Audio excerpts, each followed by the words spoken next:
Allah has encouraged us to seek for wealth. When you look at it, Friday is our day of celebration, the weekly day of celebration for the believers. Yet on Friday, Allah subhanahu wa ta'ala has not declared Friday for us as a day of rest. Rather, Allah subhanahu wa ta'ala says, when you have finished the performance of Salah, فَانْتَشِرُوا فِي الْأَرْضِ وَابْتَغُوا مِنْ فَضْلِ اللَّهِ.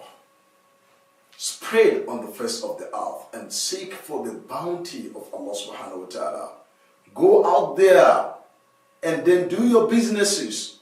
This is the importance that Islam placed on providing an economic base for the believers. Even on Friday, after prayers, Allah said, فَانْتَشِرُوا فِي الْأَرْضِ. But today, are the Muslims taking advantage of this opportunity? Because whoever goes out seeking for legitimate wealth, Allah provides for him. Hence, Allah subhanahu wa ta'ala, He says in Surah Al-Qasas, وَبِتَغِ فِي مَا آتَاكَ اللَّهُ الدَّارَ الْآخِرَةَ وَلَا تَنْسَ نَصِيبَكَ مِنَ الدُّنْيَا وَأَحْسِنْ كَمَا أَحْسَنَ اللَّهُ إِلَيْكَ وَلَا تَبْغِ الْفَسَادَ فِي الْأَرْضِ إِنَّ اللَّهَ لَا يُحِبُّ الْمُفْسِدِينَ. Now this combined very important issues here.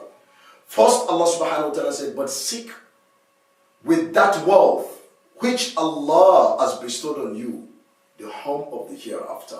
So the aim of seeking for wealth from Islamic point of view is not only to build this world, but also to build the hereafter. Now, amazingly, how do you build the hereafter with the wealth that you amass in this world? And this is the economic sense in Islam, which means you use your wealth to help others, the poor, the needy, to come up with things that will provide employment opportunity for people. And that is the only way you can use your wealth to impact positively on the lives of people, but provided, as we have heard from the verses that we referenced in the hadith of Abu Huraira in Sahih Muslim, your wealth has to be from legitimate source. And once you have it from legitimate source, then use it to seek for your abode of the hereafter. You can't buy Jannah directly, but you can do things that will earn you Jannah using your money. Now Allah subhanahu wa ta'ala says, and forget not your portion of lawful enjoyment. Now this is Islam creating balance. When you are spending, you are using your wealth to create employment opportunities. A lot of things that will boost the economy. Allah said, do not forget your legitimate share of enjoyment.